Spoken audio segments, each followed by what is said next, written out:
오늘은 사도행전 12장 말씀을 우리가 함께 봅니다.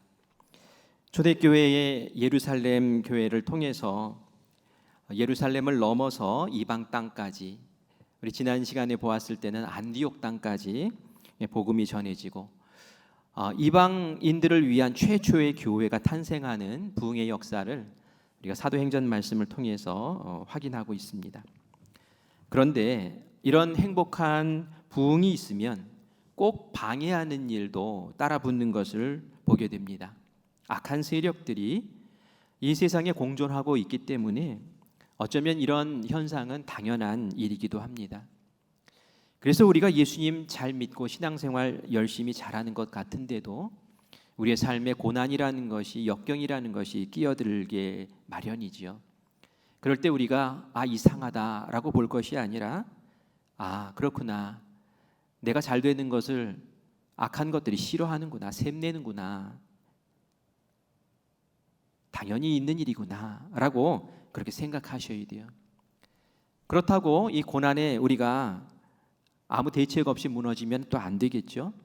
이런 일들이 벌어질 때마다 우리가 배워야 할 것이 있는데, 고난을 대하는 태도, 이 고난을 어떻게 잘 극복할까, 이 기회를 어떻게 하나님의 은혜에 더 가까이 가는 그러한 기회로 삼을까, 이렇게 지혜로운 사람으로 이 고난을 잘 감당하면 고난도 유익이다라고 고백했던 그 고백이 우리의 고백이 될 줄 믿습니다. 오늘 그 명확한 그 방법을, 고난을 극복하는 방법을 오늘 본문 말씀에서 우리에게 알려줍니다. 안디옥 교회의 부흥의 역사가 일어났습니다. 하나님 나라가 점점 확장됩니다. 마귀의 세력은 이런 모습을 보지 못하죠. 그래서 마귀의 세력도 강하게 회방하는 일로 나타납니다. 교회를 핍박하는 일이 벌어지는 거예요. 이전에는 종교 지도자들이 핍박을 했다면 이번에는 나라를 다스리고 있는 헤롯 왕이, 이 정치적인 지도자가 박해를 하게 됩니다. 우리 1절 말씀 2절 3절까지 같이 읽어보겠습니다. 그때에 헤롯 왕이 손을 들어 교회 중에서 몇 사람을 해하려 하여 요한의 형제 야고보를 칼로 죽이니, 유대인들이 이 일을 기뻐하는 것을 보고 베드로도 잡으려 할세, 때는 무교절 기간이라. 아멘. 오늘 보니까 헤롯 왕이 손을 들었다라고 나와요. 손을 들었다는 얘기는 헤롯 왕이 저요, 이게 아니에요. 손을 들었다는 얘기는 내가 이 일에, 어떤 일에 개입하겠다라는 거예요. 안디옥 교회를 개척하고 안디옥 교회 부흥이 일어날 때 하나님이 손을 대셨어요. 우리 지난 시간에 보았잖아요. 하나님 손을 대시니까 이방인들에게도 복음이 전해지고 많은 사람들의 믿는 역사가 일어난 것. 하나님이 손을 막 대셨다는 게 아니라 하나님이 그 일에 간섭하시고 개입하셨다는 의미죠. 지금 헤롯 왕이 하나님이 이루시는 이 부흥의 역사에 내가 방해 세력으로 개입하겠다라고 손을 들었다는 거예요. 근데 여러분, 이 헤롯 왕, 헤롯이라는 이름이 익숙하죠, 그죠? 우리가 성탄절 때 헤롯 왕 이야기를 많이 듣습니다. 아기 예수님이 태어났을 때 이 헤롯 왕이 이 태어나는 아기가 장차 왕을 한다고? 그렇게 할 수는 없지 해가지고 그 당시에 태어났던 아기들을, 유아들을 학살하는 일을 앞장서서 저질렀던 사람이 헤롯 왕이에요, 그렇죠? 그래서 우리가 헤롯 왕, 그래 예수님 태어날 때 그 나쁜 짓 했던 왕 우리가 기억을 하죠. 그런데 마음에 또 궁금한 게 생겨요. 헤롯 왕 지금도 아직 살아 있어? 이거죠. 예수님 돌아가시고 또 초대교회가 생겨나고 막 그런데 와, 이제까지도 하고 있어? 근데 그 헤롯 왕이 이 헤롯 왕이 아닙니다. 헤롯이라는 이름을 계속 쓰고는 있으나 그 사이에 헤롯이라는 이름을 가진 사람이 두 번이나 더 바뀌었어요. 아기 예수님 때의 그 헤롯 왕은 우리가 헤롯이라는 비슷한 이름으로 헷갈리지 말라고 헤롯 대왕이라고 얘기를 해요. 그래서 아기 예수님 때는 헤롯 대왕이구나, 상식적으로 여러분 알고 계세요. 그리고 예수님이 신문 받으신 적이 있어요. 십자가에 달리기 전에 본디오 빌라도에게도 신문을 받았지만 본디오 빌라도가 자기가 책임지기 싫으니까 헤롯 왕에게 가서 한 번 더 신문 받으라고 보냈어요. 그때 헤롯 왕이 있어요. 그때 헤롯 왕의 이름은 헤롯 안티파스라는 그 풀네임이 그렇습니다. 그런 사람이에요. 이 사람은 헤롯 대왕의 아들이에요. 그러니까 대를 이어서 이제 이스라엘을 통치하고 있었던 왕이죠. 오늘 1절에 나오는 이 헤롯 왕은 이 헤롯 안티파스의 조카예요. 그래서 또 다른 사람이구나라는 걸 아셔야 돼요. 헤롯 아그리파 1세 풀네임은 그래요. 그런데 우리가 헤롯 왕이라고 하는데요. 앞으로 이제 헤롯 왕 이름 나오면 이 세 번째 사람을 얘기하는구나라고 여러분 기억하시면 돼요. 이렇게 왕들이 계속 바뀌어 왔는데 이 왕들의 공통점이 있었어요. 무엇이었을까요? 다 악한 왕이었다라는 거죠. 이스라엘을 통치할 때 악한 왕이었고요. 그리고 이 사람들이 공통점이 있었다면은 어떻게 해서든지 로마 황제로부터 임명받은 사람들이기 때문에 로마 황제의 신임을 받았어야 돼요. 그 로마의 식민지를 통치함에 있어서 이거 소요가 일어난다든지 폭동이 일어난다든지 이런 것들이 왕에게 보고가 되면은, 황제에게 보고가 되면은 너 통치를 도대체 어떻게 하냐? 너 제대로 못하는구나 하고 바꿔버릴 수가 있거든요. 그러니까 내가 통치하는 그 기간에 이스라엘에서 어떠한 소요나 난동이나 폭동이 벌어지지 않도록 늘 노심초사하면서 그렇게 지냈던 것이죠. 그래서 이들에게 고민은 어떻게 하면 이 백성들의 민심을 얻을까?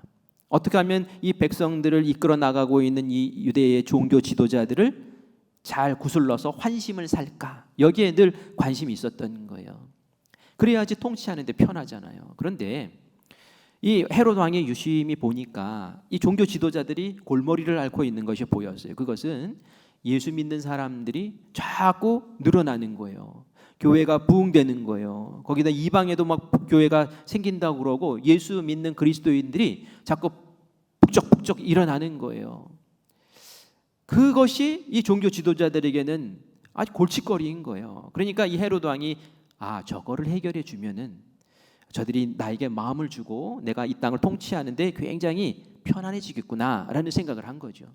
그래서 이 헤롯 왕이 이 초대교회를 유심히 들여다보니 야고보라는 사람이 있는데 저 사람 붙잡아 와라 해가지고 붙잡아 와서 죄를 뒤집어 씌운 거죠. 아마 종교적인 죄를 뒤집어 씌웠다면 뭐 신성모독이나 뭐 이런 것들을 했겠지만 이 사람은 헤롯 왕이니까 정치적인 것으로 아마 뒤집어 씌웠을 것 같아요. 로마 황제를 신으로 여겨야지 무슨 죽은 예수를 왕으로 말하면서 그렇게 이거 아니지 않냐 하면서 아마 그 야고보를 사형을 시켰던 것 같습니다. 사형을 딱 시키자 반응이 어떤지 쳐다보니 이 반응이 좋은 거예요. 유대 사람들, 유대 백성들이 야고보 죽었다는 소식을 듣더니 막 좋아하는 거예요. 왜요? 이 사람들은 기독교인들이 아닌 사람들이었으니까. 종교 지도자들도 막 좋아하는 거예요. 좋아하는구나. 이게 반응이 있구나. 요렇게 하면 내가 호감을 얻겠구나. 그렇다면은 조금 더 거물을 건드려 보자. 눈여겨 보니까 이 베드로라는 사람이 있다는 거예요. 이 베드로가 이 사도 중에 사도잖아요. 이 수제자잖아요. 이 첫 번째 되는 이 베드로를 잡아 죽이면은 얼마나 좋아할까 이런 생각이 들었던 거예요. 그래서 정치적인 이득을 얻기 위해서 베드로가 옳고 그르고 뭐 이런 것들 따질 것이 없이 나의 정치적인 야망을 달성하기 위해서 악행을 서슴지 않고 저지릅니다. 베드로 잡아서 감옥에 가둬라 이렇게 되었다는 거죠. 이렇게 악행을 저지르는 헤롯 왕의 최후는 제가 설교 마지막 부분에서 다시 한번 확인을 해드리겠지만 좋지 않습니다. 어쨌든 베드로가 감옥에 갇혔어요. 그런데 즉시 베드로를 처형하지는 않았어요. 왜냐하면은 마침 그때가 6월절이었어요. 6월절은 예루살렘에서 하나님 믿는 온 백성들이 다 축제로 지키는 날이거든요. 이스라엘 백성들이 출애굽할 때를 기억하면서 하나님 감사합니다 하는 그런 축제가 벌어지는 날이에요. 그리고 6월절만 지키는 것이 아니라 6월절과 이어지는 무교절이라고 하는 그 발효되지 않은 이스트를 넣지 않은 그 무교병을 먹고 그리고 예배를 드리고 또 기도를 하면서 하나님께 우리의 감사를 올려드리는 그러한 절기가 무교절이거든요. 이 무교절 축제 기간에 사람을 죽이는 것은 맞지가 않잖아요. 그래서 이 헤롯 왕이 생각합니다. 무교절 기간 7일 동안은 감옥에 잘 가둬놨다가 명절이 딱 끝나는 그날 사람들이 바글바글 예루살렘의 성에 모여 있을 테니 요때에 공개 처형을 하자. 그럼 베드로를 많은 사람들이 보는 데서 죽이면 얼마나 사람들이 환호하고 기뻐할까. 이제 이런 마음이 있었던 것이죠. 그래서 7일 동안을 감옥에 가둬둡니다. 그러면서 이 베드로를 철저하게 감시해요.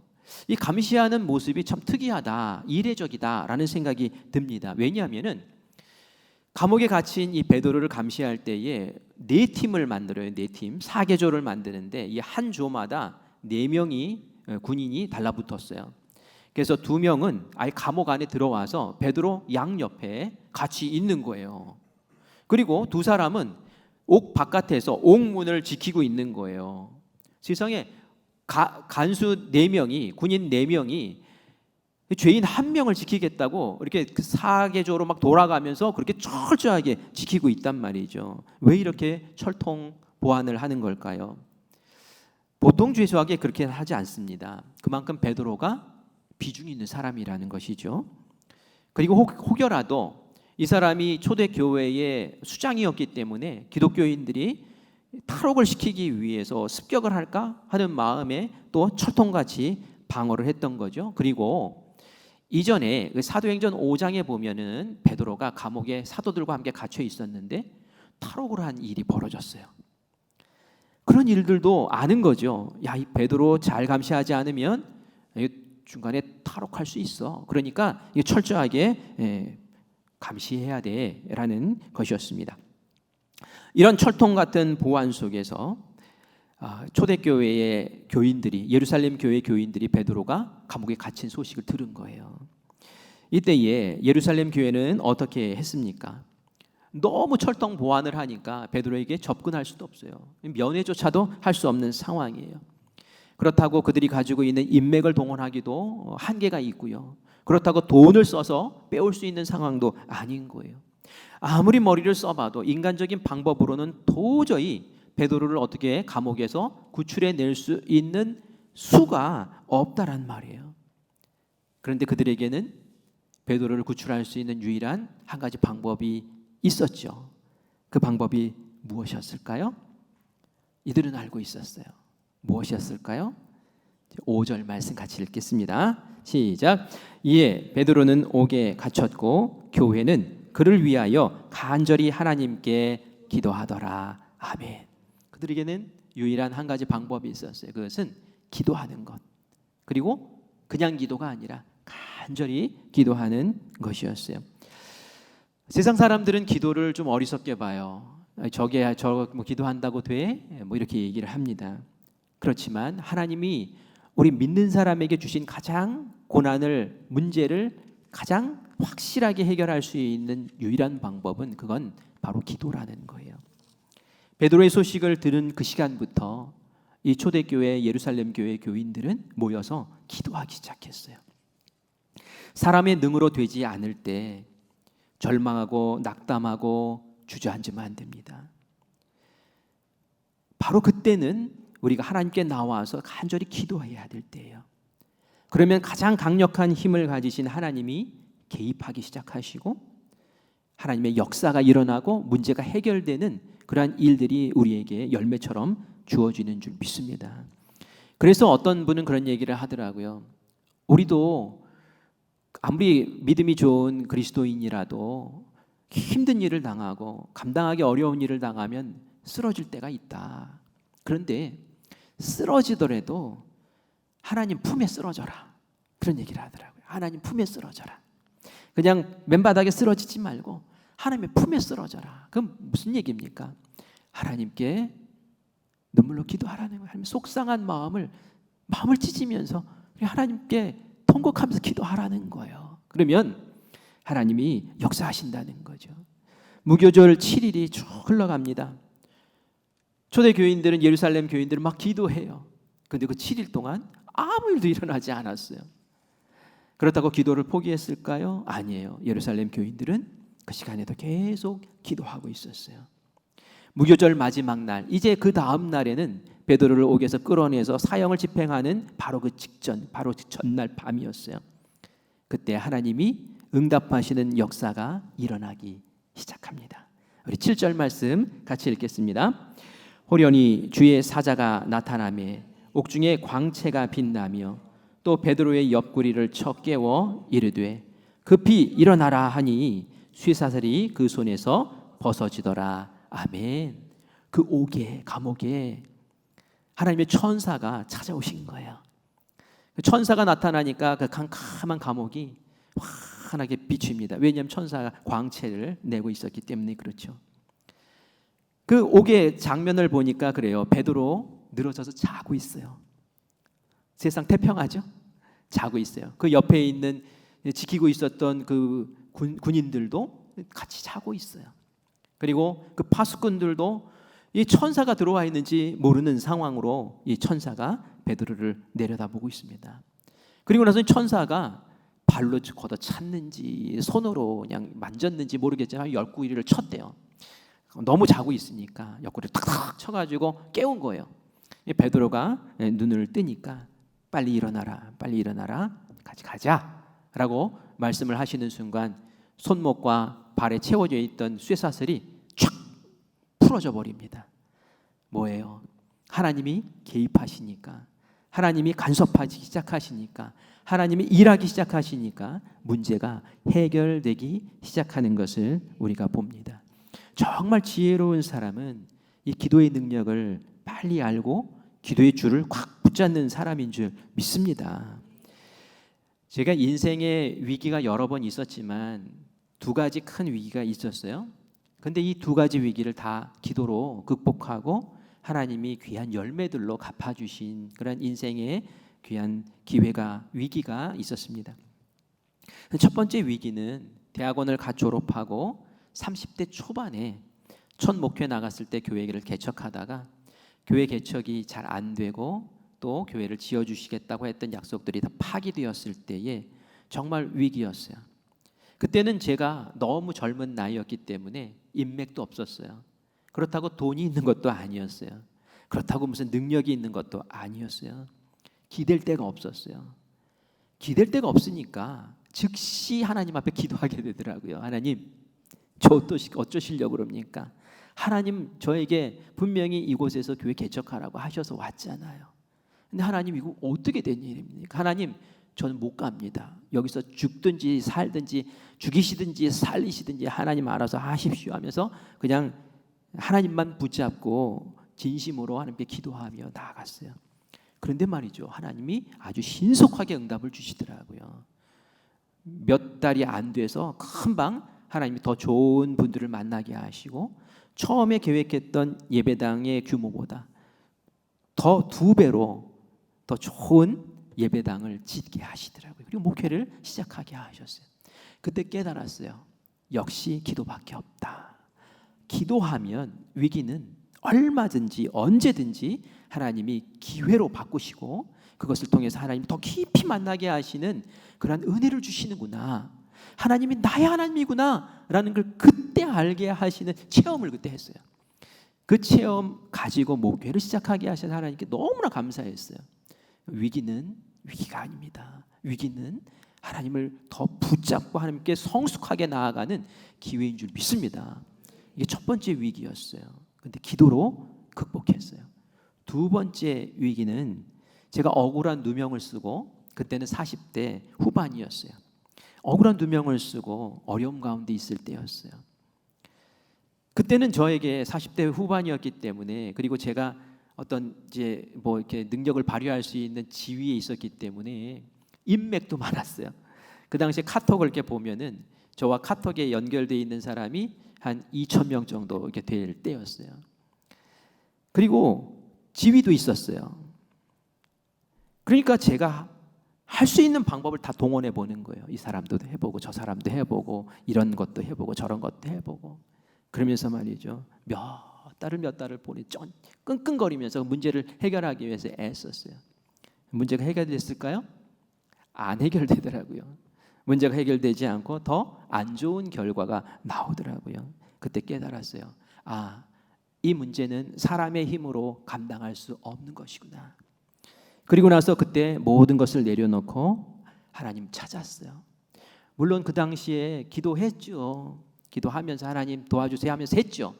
그러나 하나님 앞에 모든 것을 내려놓고 포기하고 하나님이 하셔야 합니다라는 그런 심정은 아니었던 거예요.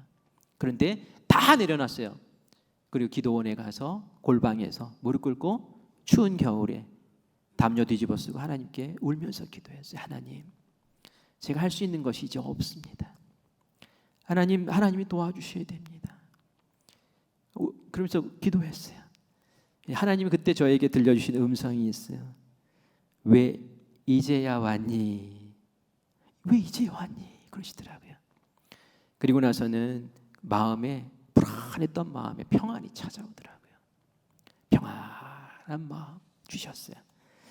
그리고 나서 하나님께 모든 것을 맡기고 내가 하려고 했던 그 모든 것들을 이제 다 안 하고 그리고 하나님이 이끄시는 대로 순종하며 따라가기로 했어요. 문제를 해결하는 데까지 오랜 시간이 걸렸어요. 4년이나 4, 5년이 걸렸어요. 근데 결국은 하나님께서 역전시켜 주시고 지위를 회복시켜 주시고 그리고 하나님이 영광스러운 그 자리로 세워주시는 은혜를 누리게 하셨어요. 제가 이 두 가지 일을 겪으면서 그런 생각을 했어요. 와, 사람이 기댈 곳이 많고 그러면 하나님 잘 안 찾는구나. 하나님을 찾아야 되는 거예요. 이 초대교회 교인들은 어땠어요? 베드로를 철통같이 지키고 도저히 빼올 수 없다는 걸 금방 아니까 어떻게 했어요? 바로 기도했어요. 그것에서 바로 하나님 붙잡았어요. 그리고 간절히 기도했어요. 하나님이 즉시 간섭하시고 개입하시고 역사하신 줄 믿습니다. 우리 성도님들이 지혜를 얻어야 돼요. 아, 그래, 기도는 능력이 있구나. 기도는 뭔가 역사가 일어나는구나. 빨리 하나님을 붙잡는 것이 필요하구나. 내 힘으로, 내 인맥으로, 내 능력으로 뭐 어떻게 해보려고 아둥바둥 하다가 시간 끌어봐야 문제가 해결되는 시간은 더 길어질 뿐이구나. 하나님 앞에 즉시 무릎 꿇고 나아가는 정말 지혜로운 하나님의 사람들 되시기를 간절히 바랍니다. 근데 오늘 이 말씀을 보면서 저는 두 가지의 의문이 생겼어요. 아, 왜 이럴까? 이제 이런 생각이 들었단 말이에요. 이 성경을 보면서 여러분들이 의문을 좀 가지셔야 돼요. 왜냐하면 하나님의 말씀은 우리의 상식과 다른 부분들이 있기 때문에 그래요. 근데 우리 상식대로 이렇게 생각하면 이상하다 이런 것들이 있어요. 그런데 이상하다라고 생각되는 것을 골몰하다 보면 거기에서 하나님의 뜻을 알게 되고 더 귀한 깨달음 속에 우리가 들어갈 수 있어요. 제가 이 말씀을 보다가 첫 번째 들었던 의문은 이것이었어요. 감옥에 갇혀 있는 베드로의 모습이 너무 이상한 거예요. 세상에 여러분 고민거리 하나 있어도 잠이 잘 옵니까? 잠이 안 와요. 뭔가 누가 나 마음을 아프게 하거나 뭐 속상하게 한 일이 있으면은 잠을 못 자요. 밤새 꼬박 새고 아침에 그냥 비몽사몽간에 일어나고 막 그러지 않습니까? 그런데 이 베드로가 몰랐겠어요? 바로 자기 앞에 야고보가 죽었어요. 금방 사형당해서 죽었단 말이에요. 베드로를 잡은 이유도 알고 있어요. 이 헤롯 왕이 나도 죽이겠구나. 그런데 지금 명절이라서 나를 지금 못 죽이고 있구나. 이 관례에 따라서 명절이 끝나면 나 죽겠구나. 무교절이 이제 끝나는 날이 오늘 밤이에요. 잠이 와요, 여러분? 여러분 같으면 잠이 오겠습니까? 잠자고 있어요. 허리띠도 풀어놓고 신발도 벗어놓고 겉옷도 벗어놓고 완전히 뭐 집안 안방에 누워서 자는 것처럼 그냥 늘어져서 자고 있어요. 코도 골았을 것 같아. 뭐가 그렇게 피곤해요? 감옥에서 7일 동안 갇혀 있는 게 그렇게 피곤합니까? 아니요, 피곤하지 않아요. 자는 거예요. 근데 이게 이상한 거예요. 이게 이상한 거예요. 도대체 이게 뭐냐? 자포자기 했냐? 어떻게 이렇게 태평할 수가 있냐? 그런데 말이죠. 곰곰이 생각하다 보니까 성경에 구체적으로 표현은 되어 있지 않지만 베드로는 기도하는 사람이라서 자는구나. 이런 생각이 들었어요. 지금 이 고난, 이 상황, 이 어려움 나도 내 힘으로 할 수 없고 교회도 자신들의 힘으로 할 수 없는, 극복할 수 없는 이 상황, 그러나 하나님은 나와 함께 계셔라는 믿음이 이 베드로에게는 있었던 줄 믿습니다. 그래서 성령님께 다 맡겨버린 거예요. 하나님의 처분에 맡기겠습니다. 그러자 그 마음에 평안이 찾아와요. 하나님께 맡기면 평안이 찾아옵니다. 진짜 맡기면 평안이 찾아와요. 그러니 마음이 편안하니 그냥 늘어져서 자는 거예요. 내일 죽어도 자는 거예요. 빌립보서 4장 6절 7절 말씀 우리 같이 읽겠습니다. 시작. 아무것도 염려하지 말고 다만 모든 일에 기도와 간구로 너희 구할 것을 감사함으로 하나님께 아뢰라. 그리하면 모든 지각에 뛰어난 하나님의 평강이 그리스도 예수 안에서 너희 마음과 생각을 지키시리라. 아멘. 아멘. 여러분 기도하잖아요. 기도하고 여러분 마음의 긴장이 풀리고 불안이 풀리고 마음의 평강이 찾아오십니까? 그게 변치 않습니까? 그럼 기도 제대로 하신 거예요. 그런데 기도를 하고 나서 자리에서 일어났는데도 마음이 불안하고 마음에 염려가 있고 여전히 근심이 있고 그러면 말이죠, 기도 제대로 못한 거예요. 다시 기도하셔야 돼요. 다시 무릎 꿇고 기도하셔야 돼요. 마음의 평강이 임할 때까지. 아무것도 염려하지 말라고 하잖아요. 모든 일에 감사와 간구로 기도와 간구로 하나님께 아뢰라고 하잖아요.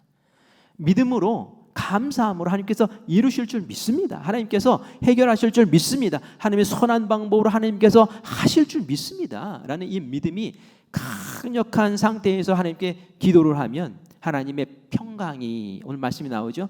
평강이 너희의 마음과 생각을 지키신다고. 내가 기도를 제대로 하면 말이죠, 하나님의 평강이, 주님이 주시는 평강이 내 마음을 사로잡고요, 내 마음에 염려와 근심이 없어요. 이게 하나의 척도라는 거예요. 형식적으로 기도하고 그러면 다시 일어나면 말이죠, 근심 여전히 짊어지고 가는 거예요. 기도는 하나님께 맡기는 시간이에요. 그런데 일어나서 다시 그 맡긴 거 다시 내가 짊어지고 나가겠습니다. 이거 얼마나 어리석은 모습입니까? 진짜 기도를 드리셔야 돼요. 베드로는 하나님을 향해서 진짜 신뢰하며 기도한 사람이에요. 그러니까 자잖아요. 얼마나 마음이 편안하면 자겠어요.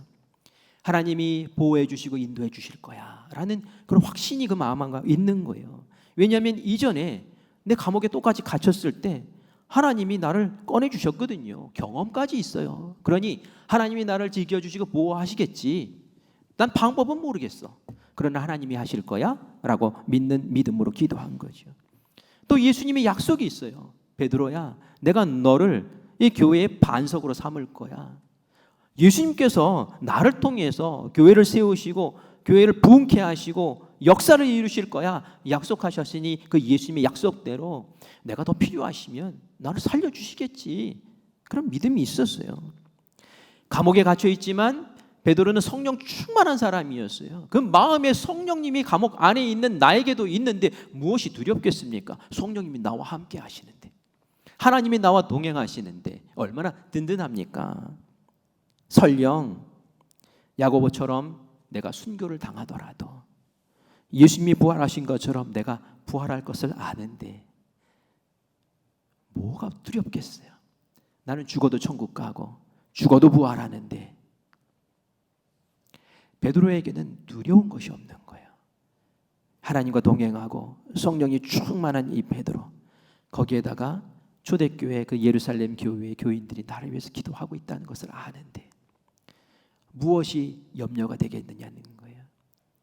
이렇게 해서 첫 번째 의문이 풀립니다. 제대로 기도한 베드로에게 하나님이 주신 평강이 임했고, 평강이 임한 베드로는 자기가 사형당하기 바로 전날 분명히 알면서도 그날 늘어지게 자고 있었다라는 거예요. 그것은 자포자기한 베드로의 모습이 아니라 하나님께 사십니다라는 그러한 믿음, 기도의 사람 베드로의 모습이었다라는 거죠. 우리도 이런 모습이 있기를 바랍니다. 여러분의 기도를 다시 한번 점검해 보세요. 나의 기도는 어떤가? 나의 기도는 어떤가?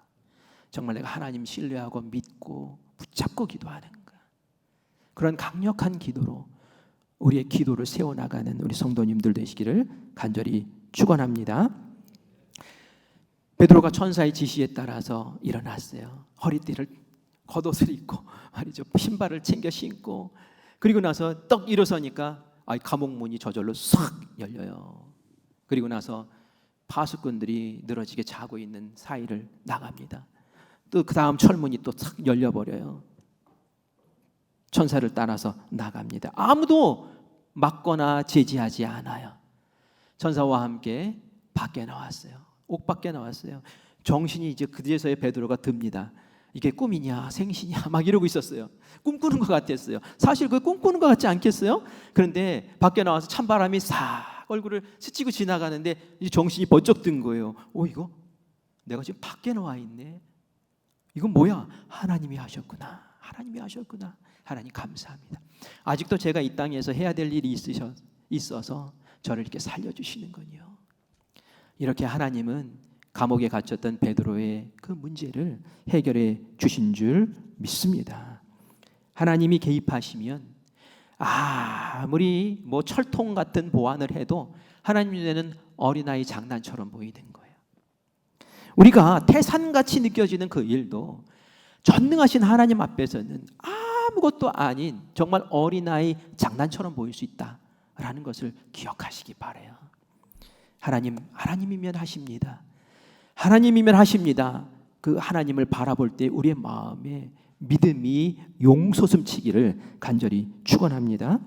베드로는 곧장 마가의 집으로 뛰어갑니다. 왜 뛰어갔을까요? 마가의 집에 그 예루살렘 교회 교인들이 모여서 베드로 살려달라고 막 기도하고 있었거든요. 베드로 너무 잘 알고 있었거든요. 그래서 마가의 집으로 막 쫓아갔어요. 문이 닫혀 있는 그 마가의 집 창문으로 불빛이 싹 새어 나와요. 지금도 기도하고 있구나. 문을 막 두드립니다. 그러자 로데라는 계집 여종이 막 나와가지고 누구세요? 하고 묻는 거예요. 그러자 베드로가 얘기해요. 나다. 문 열어라. 라고 얘기를 합니다. 이 베드로의 음성을 듣고 이 로데가 깜짝 놀라죠. 아니 이 밤에 어떻게 이렇게 나오셨지? 너무 놀래가지고 문도 못 열어주고 막 기도하는 사도들에게 막 쫓아가는 거예요. 베드로가 오셨다고, 베드로가 살아오셨다고 막 얘기를 하는 거예요. 얼마나 기뻤으면 그렇게 얘기했을까요? 로데의 이 말을 들은 기도했던 사람들 얼마나 기뻤을까요? 우리 15절 말씀 같이 보겠습니다. 같이 읽습니다. 그들이 말하되 네가 미쳤다 하나 여자아이는 힘써 말하되 참말이라 하니 그들이 말하되 그러면 그의 천사라 하더라. 아멘. 뭐라고 얘기했다고요? 너 미쳤다. 이렇게 미쳤다. 야 미쳤다. 로데야 너 미쳤구나. 미쳤다고 얘기하는 건 무슨 뜻입니까? 베드로가 살아왔다고? 베드로가? 아니 너무 이상하지 않아요? 베드로 살려주세요. 베드로 풀어주세요. 감옥에서 나오게 해주세요. 이렇게 기도했던 사람이에요. 그렇게 기도하고 있어요 지금. 그런데 기도대로 베드로가 살아왔다는 거예요. 그렇게 보고를 했는데 미쳤다 이렇게 얘기를 하고 있어요. 이거 너무 이상하잖아요. 아니라고 베드로의 음성 분명하다고 맞다고 그렇게 얘기를 하니까 야 그러면 베드로의 천사가 왔나 보다. 그렇게 얘기를 해요. 안 믿어요. 왜 베드로의 천사가 갑자기 여기서 나옵니까? 그 당시 유대인들은 수호 천사가 있다고 믿었어요. 각자에게 우리 각 사람들에게 하나님 믿는 사람들에게 하나님이 천사를 한 명씩 다 붙여주신다는 거예요. 이 천사가 여기 다니면서 위험한 일이 있으면 막아주고 또 보호해주고 인도해주고 하는 천사, 수호 천사라고 이야기를 하는데 이 베드로의 수호 천사가 베드로는 감옥에 있고 여기 와서 뭐 이렇게 뭔가를 했는가 보다 이제 이렇게 생각을 하고 있었던 거죠. 그만큼 베드로가 감옥에서 나온다는 것이 불가능한 일이다라고 생각하면서 이제 기도하고 있었던 거예요. 제가 이제 이 대목에서 이제 두 번째 의문이 생기는 거예요. 여러분도 의문 생기지 않습니까? 아니 마가의 다락방에 모여서 기도한 사람들, 이 자리에는 사도들도 있었단 말이에요. 리더들도 있었단 말이에요. 근데 어떻게 기도를 했길래? 아니 이런 믿음 없는 태도로 기도를 해도 하나님이 기도를 들으시나? 아니 이게 기도 맞아? 기도한 건 맞아? 하나님은 이런 기도도 들어주셔? 아마 이런 의문이 든단 말이죠. 제가 예상하는 반응은 그런 거죠. 베드로가 왔어요. 그러면 정말 할렐루야, 하나님 감사합니다. 베드로를 보내주셨군요. 야, 문 안 열고 뭐해? 이게 제대로 된 반응 아니에요? 그러니까 이 대목에서 야, 궁금하다. 도대체 이게 뭐냐? 여러분들도 이런 의문 드지 않습니까? 왜 이런 반응을 보였을까? 또 곰곰이 생각했어요. 하나님, 왜 이럽니까 얘네들? 도대체 기도는 제대로 한 겁니까 얘네들? 도대체 왜 이런 반응을 한 겁니까? 분명히 앞에는 진심으로 전심으로 최선을 다해서 그렇게 기도한 거 맞는 것 같은데 이게 뭡니까? 하나님 저에게 이런 마음을 주시더라고요. 이들이 이렇게 반응하는 것은 기도 응답의 방식이 그들의 생각했던 상식과 달랐기 때문에 그런 거야. 그런 마음을 주시더라고요. 왜 이랬는지 성경에 안 나와요. 하지만 제가 여러분들에게 말씀드리고 싶은 것은 이 기도하는 제자들은 감옥에서 베드로가 어떻게 갇혀 있는지 너무 잘 알죠. 철통 같은 그런 보안 상태에 있다는 거 안단 말이에요. 그래서 아마 이들은 이렇게 생각했을 거예요. 하나님이 역사하셔서 이 완악한 이 헤롯 왕의 마음을 녹여주시고 내일 사형하는 집행하는 그날 아침에 야, 사형은 시키지 말자. 그냥 태형으로 매를 때려서 매질을 해서 내보내자. 이제 그렇게 해주시지 않겠는가라는 그런 상식적인 생각을 했던 거죠. 때도 내일, 방법도 그런 방법으로. 뭐 그렇게 생각하면서 기도를 했을 거란 말이에요. 상식적인 수준에서. 하나님이 이렇게 역사하실 줄 모른 거예요. 그날 밤에. 그죠? 그리고 이런 방법으로 이 철통 같은 방어벽을 뚫고 이렇게 나온다고 그거는 있을 수 없는 일이지. 이렇게 생각을 했던 거예요.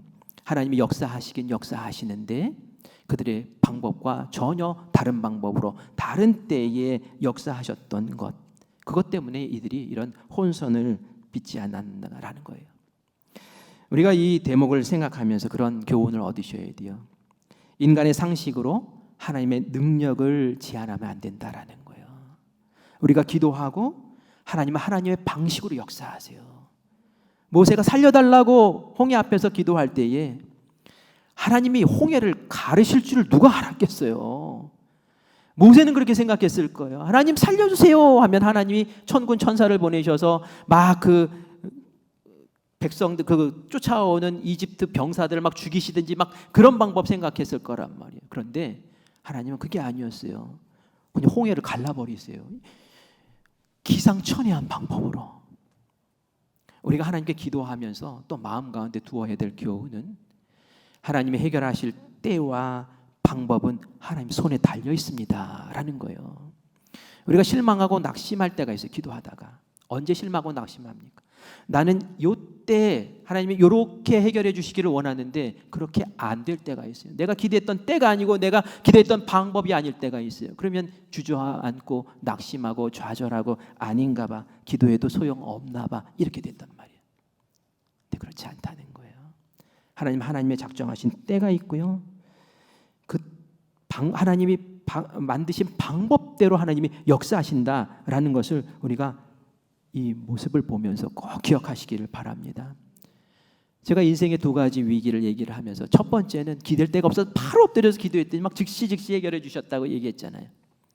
두 번째 위기는 어땠어요?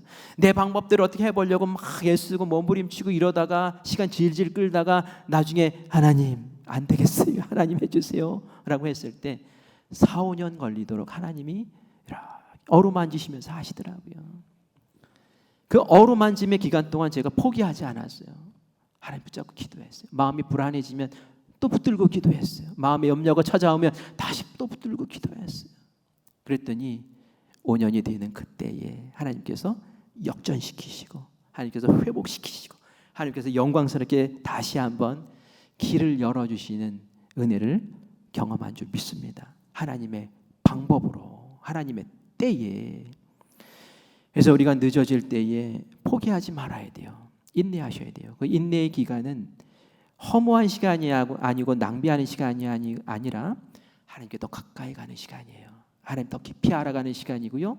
더 성숙해지는 시간이고요. 하나님 앞에 더 아름다운 그릇으로 빚어지는 시간이에요. 그래서 하나님, 저는 기도를 포기하지 않습니다. 이렇게 주님 앞에 나아가는 우리가 되기를 간절히 바라요. 그리고 두 번째 질문, 답을 얻으셨죠? 그래, 하나님은 하나님의 방법대로 하나님의 때에 일하시는구나. 하나님의 뜻은 나의 뜻과 다르다고 했어요. 하나님의 길은 인간의 길과 다르다고 했어요. 하나님의 그 생각은 사람의 생각보다 더 깊다고 하셨어요. 그렇기 때문에 내가 생각하는 것이 최선 같지만 그것보다 더 깊은 생각으로 깊은 뜻으로 하나님은 역사하시고 움직여 가신다라는 것을 꼭 기대하시기를 바랍니다. 우리가 기도해야 될 이유, 기도를 포기하지 않아야 될 이유가 바로 여기 있지요.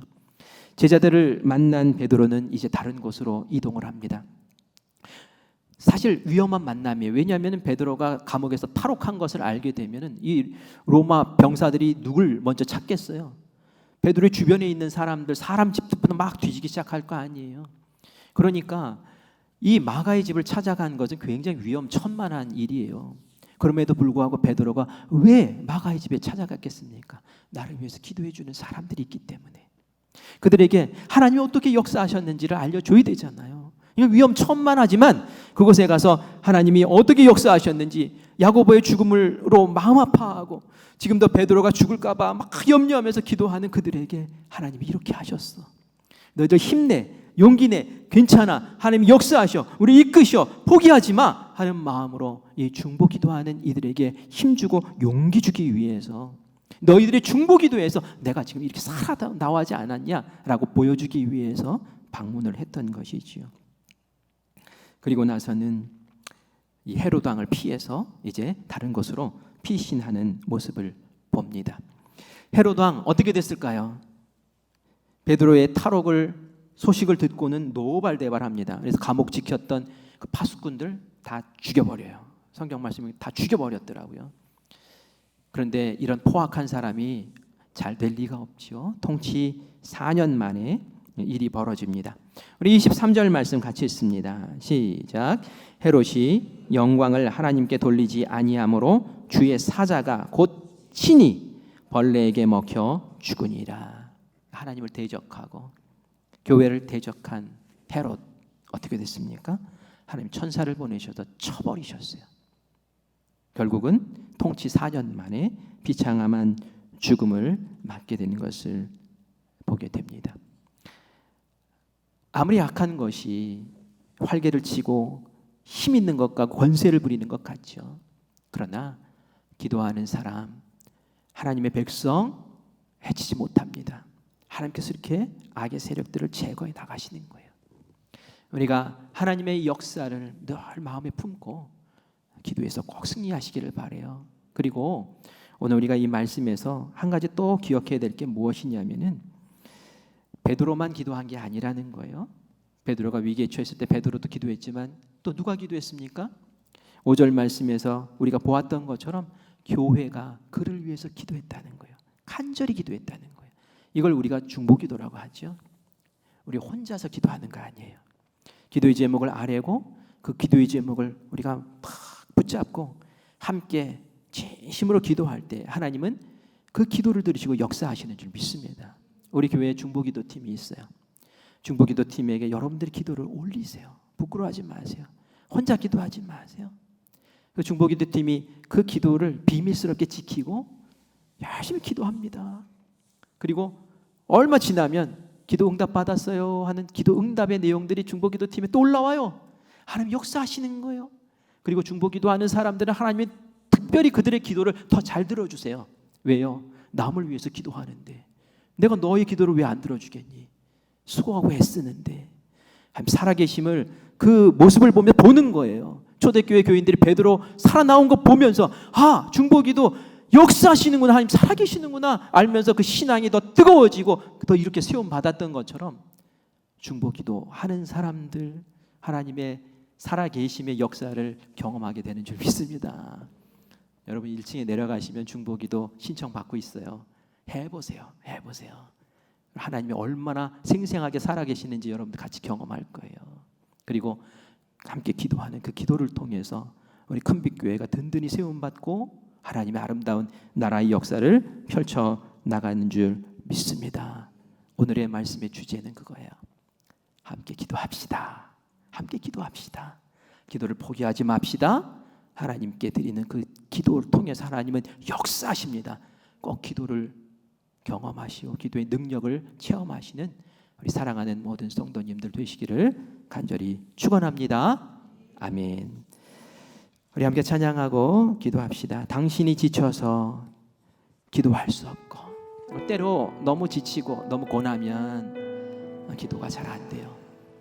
그런데 여러분, 지치고 쓰러질 때 잘 보고 쓰러지세요. 하나님의 품으로 쓰러지시는 거예요. 그리고 우리 사랑하는 성도들 함께 연합